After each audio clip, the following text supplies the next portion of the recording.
Season 3 of EXO Kitty is out on Netflix now, and oh my god, that show. It's kind of famous for being like messy, rushed, absurd, and like overall cringe. So I watched all of it, and I'm gonna tell you about it. For those who haven't seen it, or for those who want a reminder of what happens in the show, I'm gonna do recaps of all seasons, and then I'm gonna do a review of the show. So stay tuned. EXO Kitty is a Netflix show by Jenny Han, who's also famous for writing the To All the Boys I Loved Before franchise. She's also the showrunner behind The Summer I Turned Pretty. EXO Kitty is about a girl named Kitty, who is actually the younger sister of Lara Jean from the To All the Boys I Loved Before franchise. They live in the US, but in the third movie, they go to Korea because the girl's mom was from Korea. And Kitty meets a boy named Dae, and they begin a long-distance relationship. A few years have passed, and Kitty finds out that actually Dae goes to the same school that her late mom went to in Korea, and she decides that it would be great to go to that school, surprise Dae, and make the relationship not long-distance, and also learn about her mom, and like see how she was because her mom died when Kitty was very young. Kitty never tells Dae she's coming. She shows up and she sees that she's actually dating this like popular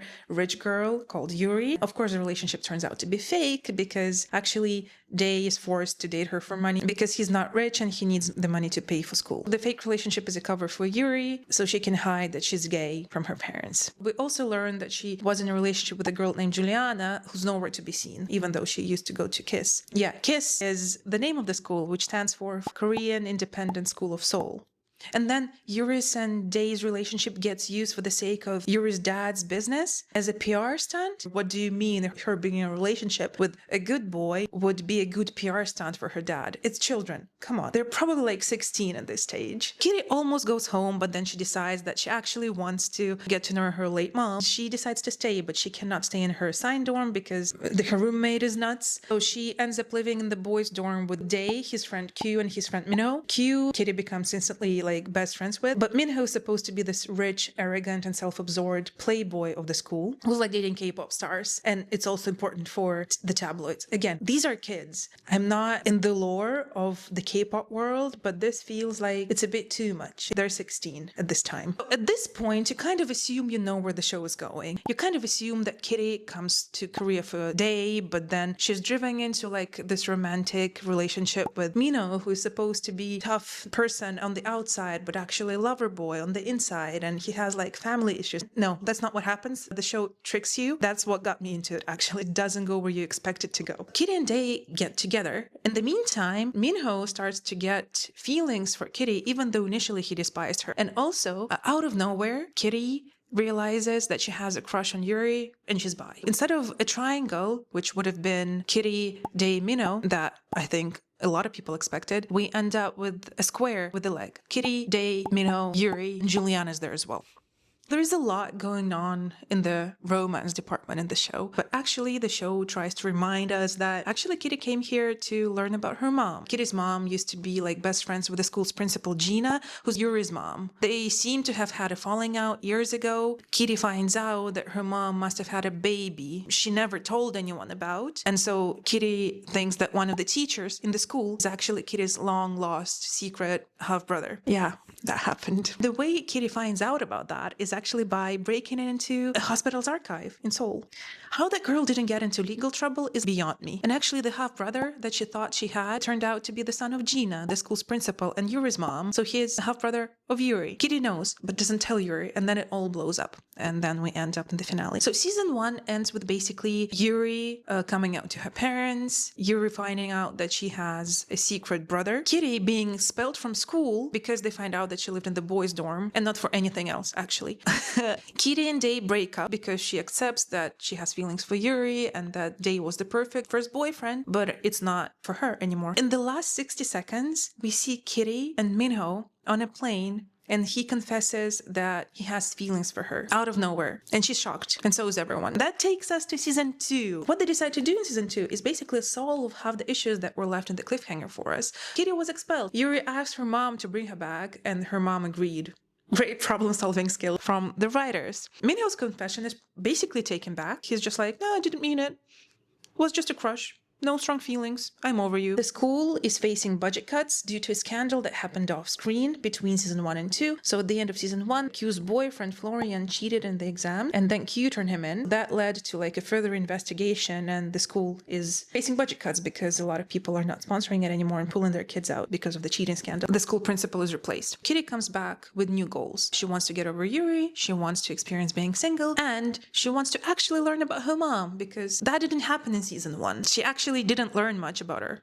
Kitty enters a new living situation, so instead of living with the boys, she's now living with a new girl named Stella, who is this super nice Christian girl from the US, and also Juliana and Yuri, who are dating now, which doesn't help Kitty's crush that she wants to get over. Kitty starts seeing a new character named Pravina. We're back in a love square. So we have Kitty, Yuri, Juliana, Pravina now. Juliana assumes something's up with Kitty and Yuri, but she feels like she's crazy even though she's completely right. The budget cuts in the school bring Minho's dad into the picture, whose name is Mr. Moon, kind of the Simon Cowell of Korea. He is known for being brutal to people for the sake of entertainment, and he starts this performing arts program. And at the end of the semester, there's supposed to be this talent showcase at the end of the year in the school. Of course, this season we learn that Minho is such an asshole, and he's so arrogant and so closed off because his dad treats him badly. Who could have thought? Minho starts dating Stella, so Kitty's roommate. We see Kitty and Minho get close as friends. They're there for each other, and it was very nice to see, actually, to see them go from enemies to support system for each other. But it's still very much platonic, at least on Kitty's side, and allegedly on Minho's side since he's over the crush. Kitty still has a crush on Yuri. Kitty finds this videotape of her mom by breaking into the school archive, kind of similar to how she broke into the hospital archive in season 1, and I don't know how that girl has not gotten into legal trouble. Basically, she finds this tape of her mom and Yuri's mom, and they watch it together, and then they kiss, and Minho walks in on them right before a ski trip that the whole friend group is supposed to take to Minho's dad's country house for skiing. What can go wrong? A bunch of people on the trip with unresolved secrets. What can happen? The group goes on that trip. They are not able to ski because there is a snowstorm, and they cannot leave the house because the roads are not functioning because of snow. Obviously, everything comes out. Everyone learns about the kiss between Kitty and Yuri. Everyone learns about Kitty having a crush on Yuri.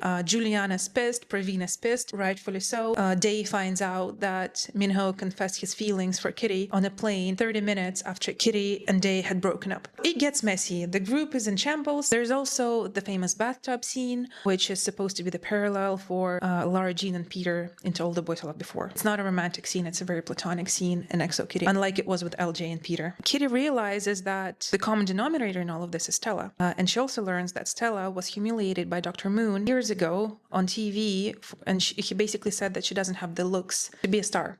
And she wants to take revenge on him. And she changed her look, she changed her personality, she changed her name, and she came to Kiss to get her revenge. I guess you go, girl. But at this point, Kitty also starts to have feelings for Minho. Since Minho is dating Stella, she is struggling with like how to take Stella down, and also she's struggling with jealousy that she has for Minho and Stella's relationship. Nobody believes her when she tells them about Stella. Stella kind of has an alibi, so Kitty also stops believing her own theory that Stella's here to take Mr. Moon down. Remember the school showcase that was supposed to happen at the end of the semester? That gets rebranded as a nationwide broadcasted musical contest, which is crazy. Imagine you like go to high school and you sign up for like a theater club, and then you're a theater kid, and then you have a play at the end of the semester, and then suddenly you're broadcasted on nationwide TV, like your career depends on it. What?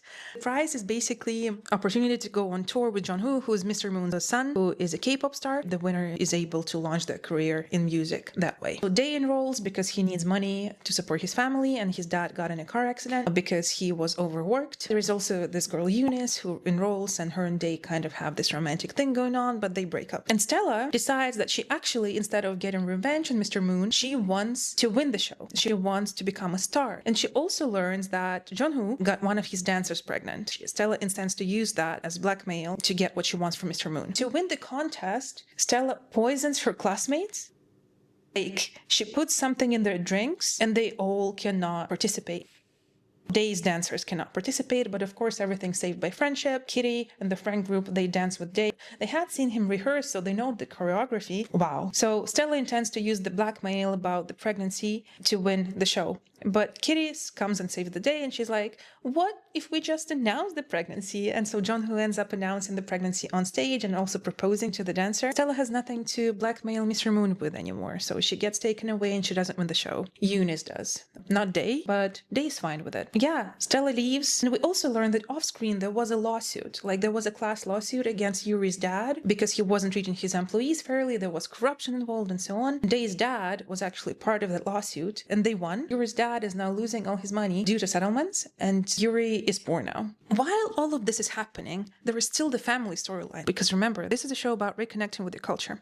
Kitty learns that her mom came to Kiss to try to reconnect Kitty's grandmother and Kitty's great aunt, because they're sisters who didn't talk to each other for 50 years. But the mom died before she was able to do that. So with the help of Yuri and Minho, Kitty actually manages to reunite her family, which is a very heartwarming moment in the show. There's this scene where like Margot, so Kitty's eldest sister, is flying with Kitty's grandma from the US to Korea, and then their flight gets cancelled. And that's how the scene goes. Kitty's like, oh my god, their flight got cancelled. And Minho's like, don't worry about it. I have a private jet. What was that problem established for if it was solved like 3 seconds later? I wish more problems in my life were solved like that. That would be actually pretty amazing. Season 2 ends with Yuri trying to come to terms with her new life. Kitty's family is reunited. Eunice and Minho are going on tour for 3 months. Kitty has feelings for Minho. We don't know if Minho has feelings for Kitty, but we kind of do. The show ends with the will they, won't they moment. So exactly like season 1 ended. Which is kind of my pet peeve. Like, you know, when you read a franchise and the main characters end up in the same spot at the end of every book, even though a lot happened, but then like, what was all that for? Kitty asks Minho if she can join him. That's it. That's the end of season 2, which takes us to season 3. So season 2 was actually the most complicated one for me to like write down, but season 3 was a big step up. It takes off exactly where season 2 ended. So Kitty asking Miho, like, can I come with you? She fumbles it so badly, he ends up thinking it's just for one day, for like this one party. And even though both of them want romantic one-on-one time, she invites Q to the yacht party in Busan, where she's supposed to have one-on-one time with Minho. But Q also brings Jin, his boyfriend, and then also Day comes with. While Eunice, who is actually the reason for that party, she's supposed to have her big moment there, invites the whole friend group. What was supposed to be one-on-one time for Minho and Kitty ends up being their friend group time. Minho becomes Eunice's manager for the tour, which is crazy. They're both 17 years old. What do you mean he's supposed to be like a manager in the music industry for his classmate? The audience is often blamed for forgetting that this is a teen show, but I think the show also forgets that it's a show about teenagers, so it's not fair on the audience, not gonna lie. And then there is a lot of cringe on that boat, just trust me. But at the end of the episode, Kitty and Minho talk it out, they confess their feelings for each other, they say I like you to each other, they kiss, which is a very romantic kiss. And Minho's like, so come with me for the summer, but Kitty's like, no, I can't, I have to go see Laura Jean because she's going through a rough patch with Peter. And then they're like, yeah, see each other in 3 months. While Yuri is also settling into her new life of not being rich anymore. This is where I think season 2 should have ended. This should have been the last episode of season 2, but it is what it is. 3 months later, we see Kitty after 3 months in New York. She is glowing, but she's also been feeling insecure about her relationship with Minho. They haven't defined it, they're not together, so she's trying to catfish him kind of. We also see signs that he's probably also trying to catfish her. Laura Jean makes Kitty promise that Kitty is going to apply to NYU early decision. Now we're back at Kiss. Kitty has a list of things that she wants to do before she graduates. Of course, nothing goes according to plan. A new character is introduced called Marius. He is Minho's old roommate, and he and Q used to secretly hook up before Kitty came to Kiss, while Marius still had a girlfriend, Messy. So it's not just Kitty who's messing the show. But Marius came back especially for Q because he wants to be together with him. But Q is in a committed relationship with Jin now. Again, but over the summer, during those 3 months off screen, Q sent a compromising photo to Marius while still being in a relationship with Jin. So obviously there's going to be drama there. At the end of episode 2, Kitty and Minho get together properly. Very surprising for me to see. I was kind of expecting another season of will they, won't they, like it happened with season 2. I would be pissed if season 3 also ended in the same spot that like season 1 and 2 had ended up. Yeah, in episode 2 they get together, and then it turns into more of a how to navigate a teenage relationship season rather than how to navigate a crush season. But then Marius brings a new character called JJ in, who turns out to be Minho's first love from before Kitty knew him. Funny, we'd never heard of her before as viewers. It's been like, what, a year since the first day Kitty arrived to kiss? And Minho was an asshole then. So are you telling me that, like, before he became an asshole, he had this great relationship with Gigi, where she's his first love? They've known each other since they were kids. They're best friends. They know how to support each other. That doesn't sit right with me, but I understand why they did it. And Gigi is very much a part of Minho's world. She understands the music industry. She works for this famous designer. That character was basically brought in to test Kitty's insecurities. Surprisingly, she gets insecure and she tells Minho about it, and they talk it out, where he reassures her. And she's like, I need to chill. That was great to see. It felt like too healthy of a conversation for a teen drama show, but it wouldn't be XO Kitty if there wasn't a bunch of drama anyway. Eunice, who is now a rising pop star, and Minho is her manager again, they're 17, realizes that she might be pregnant. She asks Minho to come see her, and Minho lies to Kitty about where he's going. He tells her that he's going to see Marius, but Kitty sees him through the window with Eunice, embracing. And she's like, what the hell? Why did he lie? And then he lies more when she confronts him. Not cool. He's doing that to protect Eunice. Kitty finds a positive pregnancy test, and she's like, oh, Eunice must be pregnant, and Minho must be the dad. She confronts him. He's like, yeah, when we were in Paris, and she assumes that Minho got Eunice pregnant. She's all sad, and she accidentally blows up Jin's and Q's relationship by mentioning the photo because she assumes Jin knows about it. But Jin doesn't. So there is a fight between Jin, Q, and also Kitty and Q. So everything's in shambles. Everyone's had a fight with everyone. Then Kitty talks to Day, and she realizes that actually in Paris, Day was the one who was with Eunice, and Minho's innocent. Day is probably going to be a baby daddy. Kitty goes to apologize to Minho, but the trust is ruined. They break up over trust, and that was also a very nice breakup, as in it was very nicely handled. They talked about it, and yeah, they broke up. Not in a very messy way. The situation is messy, but the breakup itself wasn't that messy. And also, Eunice is not pregnant.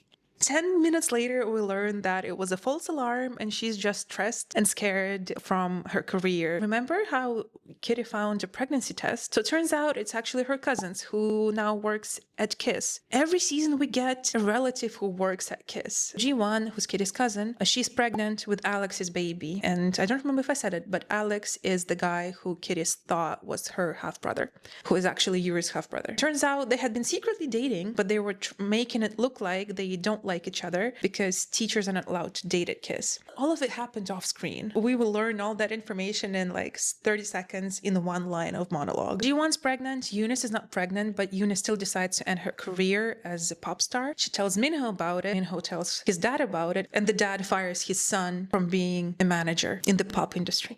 They're still children. Why are we forgetting that? They're still like have classes. Mostly off screen, Yuri got a job with Yisu, so the famous designer. Yuri signs up for a fashion show as a new designer. Day, in the meantime, is also struggling with his identity. He thought that he was going to pursue engineering, but he realized that he doesn't want to do that anymore. He wants to pursue music, which is very convenient considering Minho was fired by his dad and Minho wants to be a music producer. So they decide to make music together. Problem solved in like one scene. That's amazing. You and Jin, after going through the crisis with Marius, they talk it out and they confess their feelings and they get back together. In the meantime, Minho realizes that he actually wants Kitty back. He wants to pursue a relationship with her. He tries to confess his feelings, but mid-conversation, she hears back from NYU. She's accepted, and of course, he doesn't say anything because he doesn't want to ruin her life. The next episode, he changes his mind and he runs after her. Like she's flying to Portland and she takes the subway and he runs after her. He sends her a song that he wrote with Day. They're reconciled.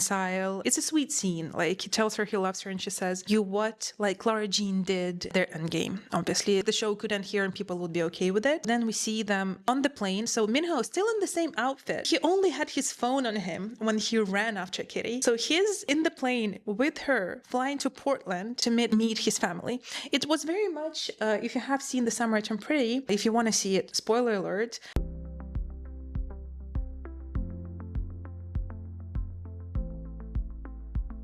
Belia runs off to Conrad and she gets on the train without her passport. Except that this time, Minho is flying to a different continent and not between Paris and Brussels, which is like a 3-hour train or whatever. There is no cliffhanger, kind of. Like you can make a season 4 out of it if you wanted to, like with Minho and Kitty being in Portland and then the last semester, graduation, like how the relationship is gonna work. If she decided she's going to NYU and he's not sure what he's doing with his life, I think you can make a season 4, but also the show is kind of complete now. That's the recaps. Hopefully you enjoyed them. They were messier than I expected them to be. That's the show's fault. It's not my fault. As I said multiple times throughout this video, this show solves problems so fast. Like the private jet scene what the hell? Why was it even there? Then we have season 3, the fashion show where everything goes wrong, but suddenly the whole friend group knows how to sew. I've tried sewing. It's not easy. They have like runway type of outfits made by a group of high school kids who apparently are good with needle and thread. Yeah. Minho's career crisis is resolved in 10 minutes. Day's doubts about music are resolved in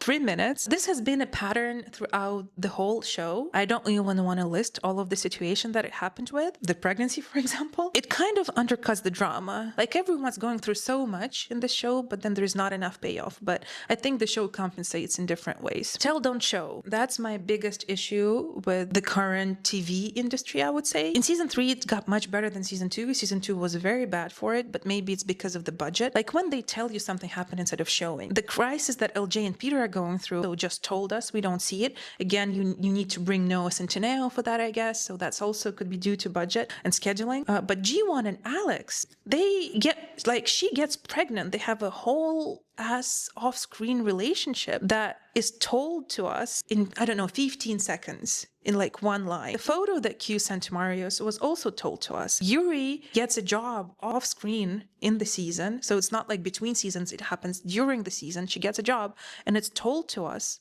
That's it. Minho told Kitty the exact moment he fell for her. He was like, yeah, I started having feelings for your Chuseok. It would have been nicer if they had shown us that, like somehow, like through a flashback. I really don't like pregnancy as plot device. And I did count the exact number of times it happened in EXO Kitty when pregnancy was used as a plot device.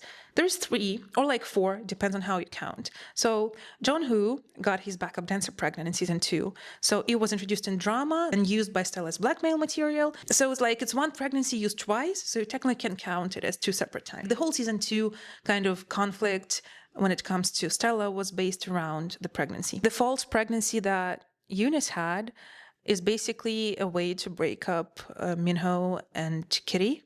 Not cool. And G1's real pregnancy is used as a plot device to reconcile G1 and her grandma. 3 or 4 different occasions that we see pregnancy used as a plot device. There is more tropes that can be used. And G1's pregnancy test is what leads to Kitty and Minho's breakup, which is handled in a very teenage way. But again, which is fair. Again, the characters are teenagers, and the show itself seems to be forgetting that. What do you mean Minho's entire career is over because of the situation with Eunice? He's a child. Yuri's dating life in season 1 directly affects her dad's business. She's a child. The stakes that these kids deal with all the time does not align with their stage in life, which is teenage years. For teenagers, it's absurd. It's absurd. But also at the same time, this is what makes the show so entertaining, right? It's like adult problems for teenagers. So you can get like adult problems with teenage drama. The most entertaining things in the whole world. In perfect Jenny Han fashion, this show has no concept of visas, legal consequences, or like how the real operations work in the world. Like Kitty breaks into a hospital, characters fly internationally, and there is no passports in sight. Kitty flies to Korea like a week after she gets accepted into KISS, which is not enough time to get a work visa. It would be nice if it was at least mentioned. It's not necessary for the show to be fun. The show was heavily leaning into getting Kitty and Minho together as endgame. So Yuri and Pravina feel like detours before the main character chooses the obvious straight option that had been set up from the beginning. Jenny Han is kind of known for parallels in her shows. Throughout the whole EXO Kitty show, we could see the parallels between Lara Jean and Peter and Kitty and Minho. So it was set up from the very beginning.